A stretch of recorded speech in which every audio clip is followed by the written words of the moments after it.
Titre au sommet aujourd'hui sur l'Argus.fr, puisque le Renault Austral, nouveau venu dans la catégorie des SUV compacts, rencontre le leader incontesté du segment, le Peugeot 3008. Alors, l'élève a-t-il appris de ses erreurs pour surpasser le maître? C'est ce que nous allons voir dans cette vidéo, mais avant cela, n'oubliez pas de vous abonner à notre chaîne YouTube en cliquant sur la petite clochette qui se trouve juste en dessous.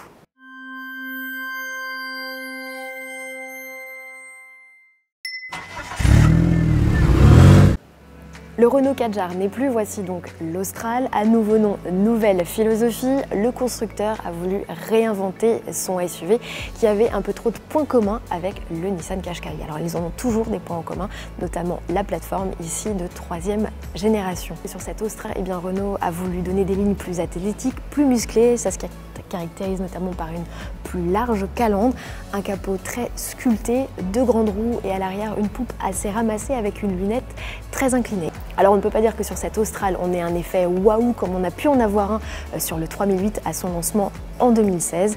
On va plutôt ici parler d'un grand frère du Captur. Alors le moins qu'on puisse dire, c'est qu'il se passe un truc avec ce 3008 et il se passe un truc depuis son lancement en 2016. C'est ça qui en fait la coqueluche des clients. Et le restylage est bien opéré en 2020. Là, pas bousculer la hiérarchie, hein, c'est toujours le leader du segment. On retrouve ici parmi les nouveautés bien une calandre sans encadrement qui se prolonge jusque dans le bouclier. On a ici des crocs et de fausses prises d'air pour donner un côté plus agressif, un côté plus dynamique. Le reste du véhicule n'a pas changé, seul le traitement des feux à l'arrière a évolué. Mais ce qu'on peut dire, eh bien, c'est que le 3008 devrait garder une légère avance, du moins côté design, comparé au nouvel Austral. Dans ce match, nos deux protagonistes ont enfilé leur jogging avec à ma gauche un 3008 en version GT Pack, une version sportive qui se reconnaît notamment à ses inserts chromés et ses touches noires brillantes. À ma droite, on retrouve un Austral dans une inédite finition esprit alpine, notamment reconnaissable à cette teinte gris mat, une première sur un modèle de grande série chez Renault. Pour le côté sportif, on a des grandes roues, alors du 19 pouces seulement chez Peugeot. Le Renault Austral chausse lui des jantes de 20 pouces au détriment du confort. Et bien ça, c'est ce que nous verrons lors de nos premiers essais au mois de septembre. Puisqu'il est question de roues, eh bien l'Austral reprend l'avantage puisqu'il propose un châssis à 4 roues directrices, une grosse différence par rapport au Kadjar ou même encore au Nissan Qashqai. En revanche, le 3008 reprend l'avantage puisque lui propose une transmission intégrale grâce à sa motorisation hybride 4. Les motorisations hybrides rechargeables ne sont pas pour tout de suite sur le Renault Austral, il faudra patienter jusqu'en 2024. D'ici là, eh bien, le Peugeot 3008 disposera déjà d'une version 100% électrique. Mais là où Renault fait fort, c'est qu'il a complètement fait disparaître les motorisations diesel du capot de l'Austral.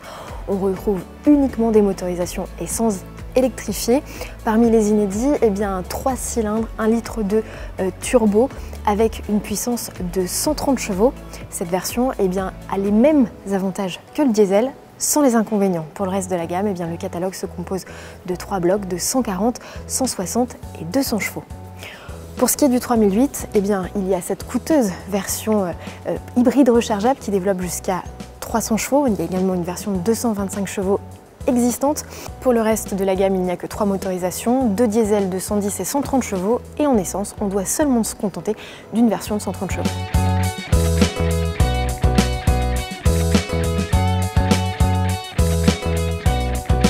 C'est dans l'habitacle que le Renault Austral se part de ses plus beaux atours et à vrai dire, ça en jette avec ces deux écrans numériques en forme de L. On croirait presque n'avoir qu'une dalle devant nos yeux et pourtant il y a bien ici une petite séparation marquée par cet aérateur. L'écran au centre est en position verticale comme on a pu le voir dans la Mégane E-Tech et un peu comme on peut le voir notamment chez Tesla. L'interface, elle, est désormais gérée par Google, ce qui donne un peu l'impression d'avoir son smartphone ou son ordinateur au bout des doigts. Dans le 3008, l'écran des compteurs et du système multimédia sont dissociés. La dalle au centre, en position horizontale, mesure 10 pouces de diagonale contre 12 pouces dans le Renault Austral.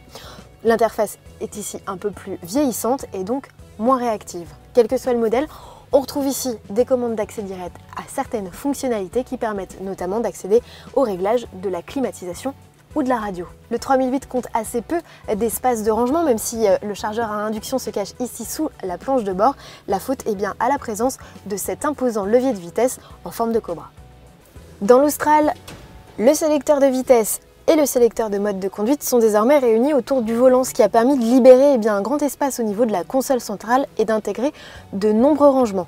Renault a même pensé à glisser ici une petite poignée coulissante qui permet et qui intègre notamment un chargeur à induction. Alors le rendu est plutôt très flatteur dans cette version Esprit Alpine, notamment avec de l'Alcantara, du cuir, des surpiqûres de couleur.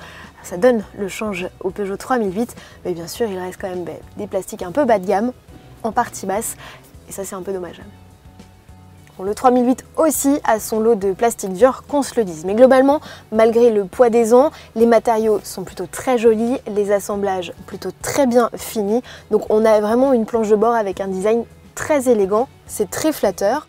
Du côté des aides à la conduite, le 3008 fait le plein, avec notamment un système de conduite autonome de niveau 2 dont profite également le Renault Austral.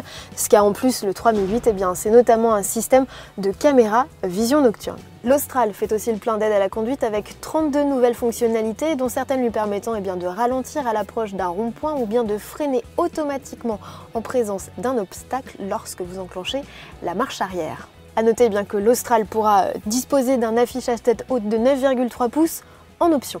Allez, passons à l'arrière. L'habitabilité dans l'Austral est plutôt très bonne, avec une belle aisance au niveau des jambes et une belle garde au toit. Les passagers profitent même, en option selon les versions, d'un toit panoramique. On a également une belle aisance au niveau des coudes.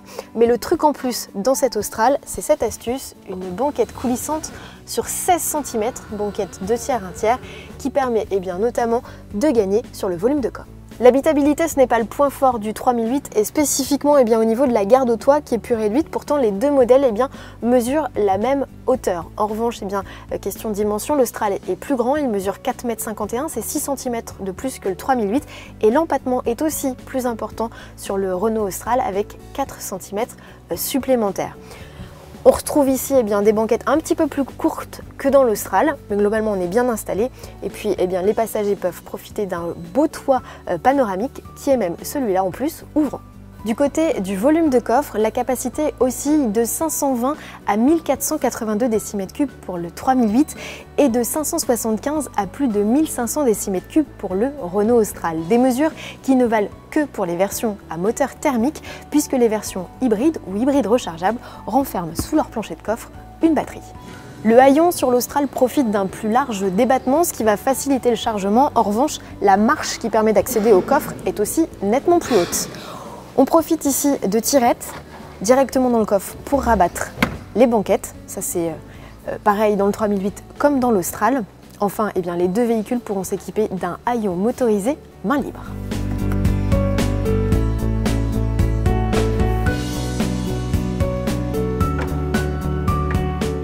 En 2021, il s'est vendu 5 fois plus de 3008 que de Kadjar. C'est dire si Renault compte sur ce modèle pour revenir dans la course face au leader du segment des SUV compacts. Il en a les atouts, on l'a vu, alors pas forcément avec son design, mais en tout cas avec la qualité intérieure de ses matériaux. La famille Austral sera complétée par une version 7 places, très certainement dénommée Koleos, et une version coupée viendra grossir les rangs vraisemblablement en 2023. Un coupé, Peugeot aussi y a pensé, mais a abandonné l'idée, enfin pas tout à fait, puisqu'à l'été 2022, le constructeur au Lyon présentera son projet P54, c'est 408 crossover comme on l'appelle, qui est en fait un dérivé de la 308, avec ses 4,70 m de long, viendra à coup sûr jouer les troubles fêtes dans le segment supérieur. Je vous remercie de nous avoir suivis sur largus.fr et je vous dis à très bientôt pour de nouvelles vidéos. Salut!